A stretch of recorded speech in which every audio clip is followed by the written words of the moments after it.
Hello সবাইকে। আমি এখন বার্সেলোনায় আছি। এটা হচ্ছে বার্সেলোনা এয়ারপোর্ট। এর পুরো নাম জোসে তারা ডেলাস বার্সেলোনা এল প্রাট এয়ারপোর্ট। অনেক সুন্দর একটা এয়ারপোর্ট। আসলে আমি বার্সেলোনা ট্রাভেল করছি কিছুদিন আগে, তো আমি বাসা চেঞ্জ করার কারণে আমার ইন্টারনেট ছিল না 1 মাস। এই কারণে ভিডিও এডিট করা সম্ভব হয়নি, যে কারণে একটু লেট করে আপলোড করতে হলো। যদিও আমার ইতালি ভ্রমণের ভিডিওগুলো তখন ইনস্ট্যান্টলি ট্রাভেল করছি, এই জন্য ওইগুলো এডিট করে আগে আপলোড করে দিয়েছি। তো যাই হোক, দেখেন কত সুন্দর চকচকে ঝকঝকে এয়ারপোর্ট। বিভিন্ন এয়ারপোর্টের স্ট্রাকচারগুলো বিভিন্ন রকম। এটা অনেক বড় বা খুব ছোট এয়ারপোর্ট এমনও না। ইন্টারন্যাশনাল এয়ারপোর্ট, 2টা টার্মিনাল আছে।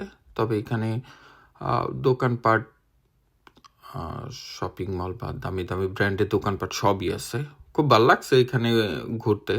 যখন হাঁটতেছিলাম, এমনিতে বিজি, অনেক লোকজন। যাই হোক, এটা 12-13 কিলোমিটার দূরে আসলে বার্সেলোনা সিটি সেন্টার থেকে। তো এখান থেকে আমি বাস নিলাম, বাসে একবারে বার্সেলোনা সিটি সেন্টার আসলাম। এই যে আমি আসার পর বৃষ্টি পাইছিলাম, তো বৃষ্টিতে একটু ঘুরে ঘুরে দেখতেছিলাম, ভালো লাগছে এখানে।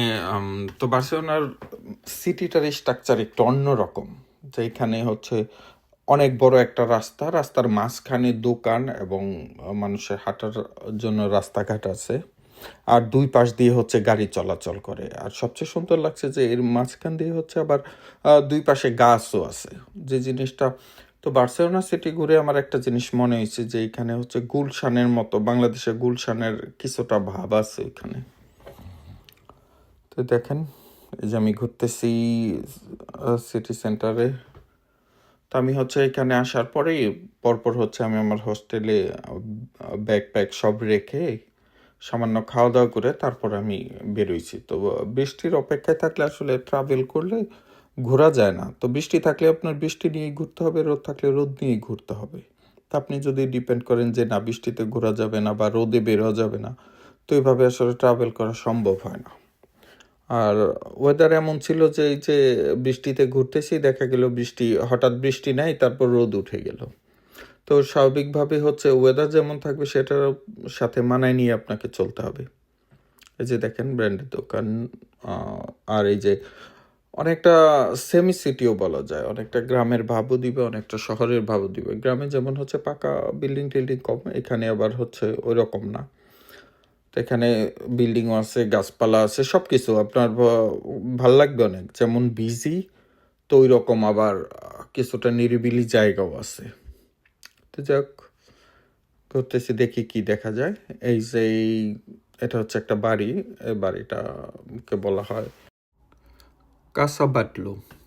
এটা 1904 সালে ডিজাইন করা হয়। এটা ডিজাইন করছে অ্যান্টনি গাউদি। উনি হচ্ছেন বার্সেলোনার একজন ফেমাস আর্কিটেক্ট। শুধু বার্সেলোনা না, স্পেনের অনেক ফেমাস আর্কিটেক্ট হচ্ছে গাউদি। তো শুধু এই বাড়িটা না, এই বাড়ি, পার্ক, আরও অনেক কিছু ডিজাইন করছে গাউদি।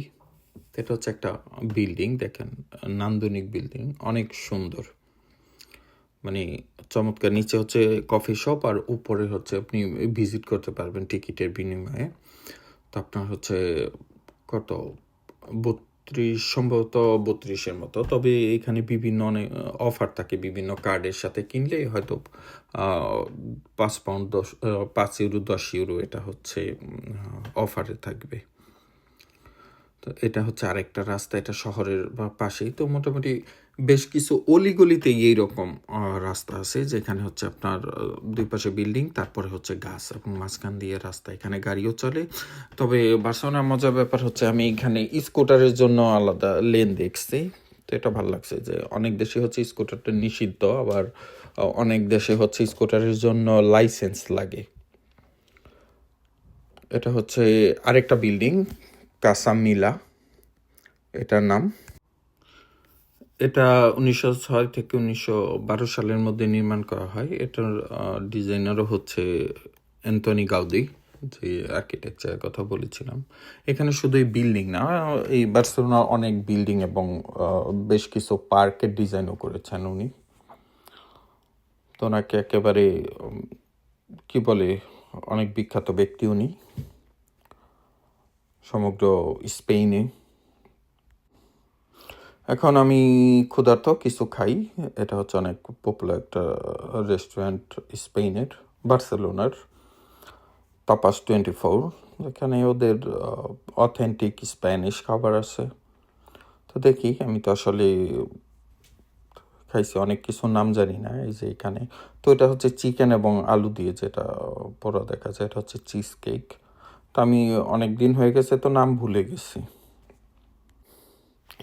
এখন যে জায়গায় ভিডিওটা দেখতে পাচ্ছেন, এটা হচ্ছে প্লাসা দে কাতালুনিয়া। এটা হচ্ছে একেবারে সিটি সেন্টারে অবস্থিত, বার্সেলোনার একদম সিটি, যেটা সিটির একদম সেন্টার। এটা হচ্ছে প্লাসা দে কাতালুনিয়া। আমি হচ্ছে হোস্টেলটা নিয়েছিলাম ঠিক এখান থেকে হেঁটে গেলে 2 মিনিটের রাস্তা। তো সেখান থেকে হচ্ছে কি বলে, এখানে আসলাম ঘুরতে। আমি আসলে এ পাশ দিয়ে বেরোইনি, আমি বেরোয়েছিলাম অন্য পাশ দিয়ে। তখন হচ্ছে বৃষ্টি ছিল। এই যে দেখেন, যখনই আমি অন্য পাশগুলো ঘুরে এখানে আসছি, এখানে আসার সাথে সাথেই দেখি রোদ। তাও রোদ না, তীব্র রোদ। তো আমি যে সময়টা গিয়েছিলাম, এই সময়টা হচ্ছে সামার শেষের দিকে, যে কারণে গরমটা চলে গেছে। শীতও ছিল না, গরম ছিল না, বাট সহনীয় মাত্রায় ছিল। এবং এটাই হচ্ছে পারফেক্ট ওয়েদার বার্সেলোনায় ঘোরার জন্য। দেখেন, এই যে ফাউন্টেন আছে, এটা হচ্ছে মাঝখানে একটা পার্কের মতো, চারপাশে হচ্ছে সার্কেল করে অনেক বড় একটা জায়গা।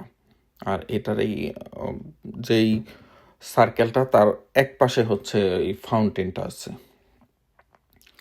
দেখেন, এই যে আরেকটা সাইড থেকে এটার ভিডিওটা নেওয়ার চেষ্টা করছি। ওই যে সামনে যে দেখা যায়, ওইখানে বিকেলে মানে কি বলবো, হাজার হাজার কবুতর এসে বসে থাকে।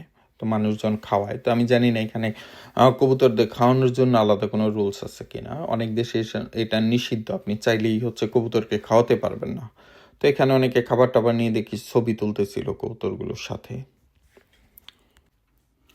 দেখেন, এই যে ফাউন্টেনের পেছনেই হচ্ছে বিল্ডিংটা, স্বচ্ছ বিল্ডিং। এই তো ঘুরে ঘুরে দেখতেছিলাম। তো আমি যে সময়টা গিয়েছিলাম, এই সময়টা অনেক বেশি ট্যুরিস্ট ছিল। তো এটা মূলত সিজনই তখন।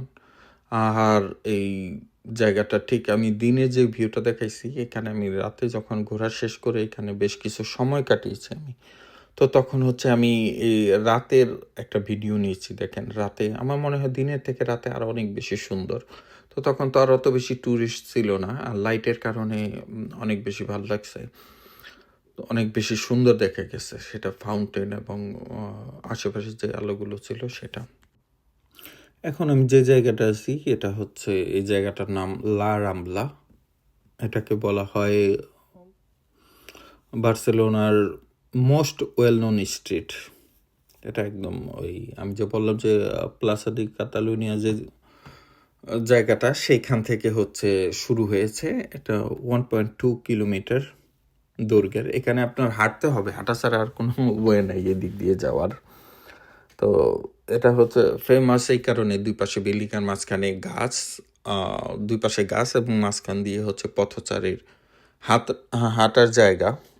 তো দেখেন, মানে এখানে গেলে আপনি বুঝতেই পারবেন না যে আপনি শহরের মধ্যে আছেন, এবং এটা একেবারে সেন্ট্রাল বার্সেলোনার মধ্যে আছেন, এটা বোঝার কোনো সুযোগ নেই। তো দুই পাশের যে বিল্ডিংগুলো, সেখানে হচ্ছে বিভিন্ন ব্র্যান্ডের দোকানগুলো বা ওদের লোকাল দোকান আছে। এখানে বার্সেলোনায় ভালো লাগছে একটা জিনিস, যে ওদের অনেক বেশি লোকাল দোকান আছে, যেখান থেকে ওদের ইতিহাস ঐতিহ্যগুলো তুলে ধরা হয়েছে। তো মাঝখান দিয়ে আবার এই লারামলা স্ট্রিটের মধ্যে মাঝখান দিয়ে অনেক দোকানপাট ছিল, বা এখানে আবার অনেক জানি সম্ভবত আফ্রিকান, দেখতে অনেকটা ওইরকমই মনে হয়েছে। ওরা হচ্ছে ফুটপাতে জার্সি বিক্রি করতেছিল, কেউ খেলনা বিক্রি করতেছিল, এক একজন এক একটা জিনিস নিয়ে বসেছিল। এই যে দেখেন কতটা বিজি। এটা হচ্ছে most visited place in Barcelona. এখানে আসলে বার্সেলোনা আসলে এখানে না আসার কোনো সম্ভাবনা নেই, এখানে আসতে হবে এবং এখানে ঘুরতে হবে। এবং এটা একেবারে সেন্ট্রাল বার্সেলোনার মধ্যে, তো এখানে কেউ মিস দেয় না। এই যে এখানে হচ্ছে একটা, দেখেন এখানে মেলার মতো বেশ কিছু দোকানপাট আছে। তো এই জায়গাটা হচ্ছে খুবই ফেমাস জায়গা। ওই যে দোকানটা, ওটা হচ্ছে বার্সেলোনার জার্সি বিক্রি করে। তো এখান থেকে তো বার্সেলোনা স্টেডিয়াম খুব দূরে না, সেখানে ওদের অথেন্টিক জার্সি পাওয়া যায়। সেই দোকানপাটও আছে ওইদিক, যদি অনেক বেশি দাম, তারপরেও আর কি, যদি আপনার দরকার হয় যে ওদের অথেন্টিক জার্সি, তো এখান থেকে সংগ্রহ করা যাবে। আর এই লোকাল দোকানে 30, 35, 40 পাউন্ডে হচ্ছে জার্সি বিক্রি করে। দেখেন এই যে লা রাম্বলার স্ট্রিটটা, এখানে আমি যে সময়টা অবস্থান করেছিলাম সে সময় ওদের কাজ চলতেছিল, হয়তো ওদের কি বলে রিপেয়ারিং কাজ চলতেছিল কিছু একটা, তো বাঁশ দিয়ে কিছু জায়গা আটকানো ছিল। তো এখান দিয়ে হাঁটলে যখন আপনি 1.2 কিলোমিটার হাঁটবেন, অন্য পাশে আপনি হচ্ছে কলম্বাস মনুমেন্ট পেয়ে যাবেন অন্য পাশে। তো দেখেন এই বার্সেলোনা ঘুরতে গেলে এই লা রাম্বলার এই জায়গাটা একটু পরেই ডান দিকে একটা রাস্তা গেছে, সে রাস্তা হচ্ছে বাঙালিদের একটা এরিয়া আছে, ওই জায়গায় ম্যাক্সিমাম বাঙালি থাকে, বাঙালি অধ্যুষিত এলাকা। আমি ওইখানে হোটেলে খেয়েছিলাম। আর দেখেন ঠিক লা রাম্বলা রাতের ভিউটা, আমি এই জায়গায় এবং সিটি সেন্টারের যে জায়গাটা, এগুলো হচ্ছে দিনে এবং রাতের ভিউগুলো অ্যাড করার চেষ্টা করছিলাম। আমি এখন যেখানটা দাঁড়ায় আছি এটা হচ্ছে খুবই ফেমাস একটা জায়গা। এই যে আমার সামনে হচ্ছে এই মনুমেন্ট দেখা যাচ্ছে, আর পেছনে হচ্ছে একটা গেট, যে গেটের নাম হচ্ছে দ্য আর্ক দে ট্রিয়ম্ফ। এটা 1988 সালে হচ্ছে তৈরি, 1988 না, 1828 সালে তৈরি করা হয়। এটাকে বলা হয় access gate for 1888 Barcelona world fair. এটা হচ্ছে যে আর্কিটেক্ট এটা তৈরি করে, এটা হচ্ছে ওই গাউদি তৈরি করেনি, এটা অন্য একটা আর্কিটেক্ট, নাম হচ্ছে জোসেফ ভিলাসেকা। এই গেটটার হাইট হচ্ছে 98 feet, wide 91 feet and deep 41 feet. তো এই গেটটা হচ্ছে সামনে থেকে এবং পেছন থেকে দুই পাশ থেকেই দেখা যায়। এর আগে আমি ইতালির যে মিলানের যে ভিডিওটা করেছিলাম, সেখানে মিলানেও এরকম একটা গেট ছিল। তো শুধু এইখানে না, তো আমি ভিডিওতে দেখেছিলাম, সেটা হচ্ছে ফ্রান্স হোক বা বার্লিন, পৃথিবীর অনেক বড় বড় শহরে এরকম গেট আছে। এই গেটটা দিয়ে বার্সেলোনার আর্ট, কালচার, সায়েন্স এগুলো নির্দেশ করে। তো এই গেটটা দিয়ে ঢুকলে, আমি যখন গেছি গেটটা বন্ধ ছিল, পাশ দিয়ে আসার পর পেছনে একটা এরিয়া ছিল পার্কের মতো। দেখেন এটা রাতের ভিউটা দেখেন কত সুন্দর, মানে আমার মনে হয়েছে যে দিনের থেকে রাতে আসলে এটার ভিউটা বেশি সুন্দর আসছে। এখন আমি যে পার্কে ঢুকতেছি, এটা হচ্ছে এটার পাশেই, গেটটার পরেই পার্কটা। তো এখানে হচ্ছে এই পার্কটার নাম হচ্ছে সিউতাদেলা পার্ক। তা আমি এটা হচ্ছে পার্কে ঢোকার পর ডান পাশে একটা স্থাপনা, এটা হচ্ছে একেবারে পার্কে ঢোকার পরপরই ডান দিকে। তো এরপর হচ্ছে একটু আগাইলেই পড়বে হচ্ছে এই যে বোটানিক, তো এখানে বিভিন্ন গাছ সংরক্ষণ করা আছে। তারপরেই একটু পরেই সেখানে হচ্ছে একটা বাড়ির মতো আছে, তো আমি জানি না এই বাড়িতে হয়তো মানুষ থাকে, যেহেতু লাইট ছিল ভেতরে। তো যা বলতেছিলাম, এটা হচ্ছে এমন একটা পার্ক, যে পার্কটা আসলে আমি যে পার্কের ভিডিওটা আমার সামনে আসার পর আমি ডিসাইড করি যে আমি বার্সেলোনায় ঘুরতে যাব। তো আমি যখন এমনিতে তো ফেসবুকে বিভিন্ন ভিডিও আসে, তো আমি যখন স্ক্রল করতেছি, আমার একটা ভিডিও আমার সামনে আসে, একটা পার্কের ভিডিও। তো আমি ধরে নিয়েছিলাম এই পার্কটা হচ্ছে ইংল্যান্ডের কোনো পার্ক। তো আমি যখন ওইটা চেক করলাম, তখন হচ্ছে দেখলাম যে না, আসলে এটা ইংল্যান্ডের না, এটা স্পেনের। তো আমি যখন এক্স্যাক্ট লোকেশনটা খুঁজতেছিলাম, তখন দেখলাম এটা বার্সেলোনায়। ঠিক আসলে এই পার্কের ভিউজটা দেখার পরই আমি ডিসিশন নিলাম যে না, এখানে আমি ঘুরতে যাব। তারপর হচ্ছে বিভিন্ন প্রসেস, ভিসা টিসা যা লাগে সব। তো এটাই হচ্ছে এটাই হচ্ছে সে পার্ক যেটা ভিডিও দেখার পর আমি ঘুরতে যাওয়ার ডিসিশন নেই। তো দেখেন এই যে পার্কটা অনেক সুন্দর। তো মোটামুটি হেঁটে 2-1 ঘন্টা ঘোরা যায়। তো এটা হচ্ছে মূল স্থাপনা এবং এটাই আমাকে সবচেয়ে বেশি আকৃষ্ট করছে। তো এই পার্কটা হচ্ছে 1877 সালে ক্রিয়েট করা হয়। এটা 77 একর জায়গা নিয়ে সম্পূর্ণ পার্কটা বানানো হয়। তো এর সুন্দর একটি ইতিহাস আছে, যদিও করুণ ইতিহাস। স্পেনের রাজা এই শহরটি ধ্বংস হওয়ার পর একটি দুর্গ তৈরি করে রাখে 1714 সালে। পরবর্তী সময়ে এটা 13 মাস অবরুদ্ধ করে রাখে এবং শহরটি ধ্বংস করা হয় পুরোপুরি। তারপর হচ্ছে এই শহরটি আবার নতুন করে গঠন করা হয়। তো এই পার্ক বা এই এরিয়াটা এটা হচ্ছে পুনর্নির্মাণ করা হয় আবার হচ্ছে 3 বছর ধরে অনেক অসংখ্য কাতালানদের দিয়ে নির্মাণ করা হয় এবং এটা 3 বছর কাজ করা হয় পুনর্নির্মাণের জন্য। তো দেখেন এটা হচ্ছে মজার একটা জিনিস হচ্ছে এই পার্কের যে স্থাপনাটা, এটার ভিউজটা সময়ের সাথে সাথে ভিউজটা হচ্ছে পরিবর্তন হইতেছিল। যেমন আমি পার্কটার মধ্যে ঢুকি হচ্ছে বিকালে যাওয়ার পর হচ্ছে একেবারে এটা জলজল করতেছিল দিনের বেলায়। তো তারপর যখন এটা আস্তে আস্তে সন্ধ্যা গনিয়ে আসে তখন হচ্ছে এটার সৌন্দর্য মনে হয় আরও বৃদ্ধি পায়। এটা হচ্ছে দেখতে আরও বেশি সুন্দর লাগে। তো এটা হচ্ছে পার্কের পাশ দিয়ে, পার্কের মধ্যে আপনারা খেয়াল করছেন অনেকগুলো, এর সামনে হচ্ছে ঝিলের মতো আছে এবং সেখানে অনেকগুলো ফাউন্টেন ছিল যেগুলো রাতে হচ্ছে নীল আলোতে জলজল করে। তো এর পাশ দিয়ে 2 পাশে হচ্ছে এরকম সিঁড়ি আছে এই মেইন স্থাপনায় হচ্ছে যাওয়ার জন্য। এই যে দেখেন আমি হচ্ছে এক পাশ দিয়ে উঠছি, অন্য পাশ দিয়ে নামছি। যে ওঠার পর এইখান থেকে হচ্ছে খুব ক্লোজ একটা ভিউজ আসছে। দেখেন এটা হচ্ছে এই যে মেইন স্থাপনাটা, এটাকে বলা হয় হচ্ছে অরোরা, যে একেবারে টপে উপরে আছে, ঘোড়া ধরে রাখছে। হ্যাঁ, আর এই স্থাপনাটাকে বলা হয় স্প্যানিশ ভাষায় দ্য ফন্ট দে লা কাসাদা। তো এর একেবারে উপরে হচ্ছে যে ঘোড়ার লাগাম টেনে ধরে আসছে ওই যে স্থাপনাটা দেখা যাচ্ছে, এটা হচ্ছে ওনার নাম হচ্ছে অরোরা। দেখেন এই যে হচ্ছে এটা একেবারে লেকের পাড়ে, এই যে হচ্ছে লেকের মাঝখানে হচ্ছে এই ফাউন্টেনগুলো বসানো হয়েছে দেখেন।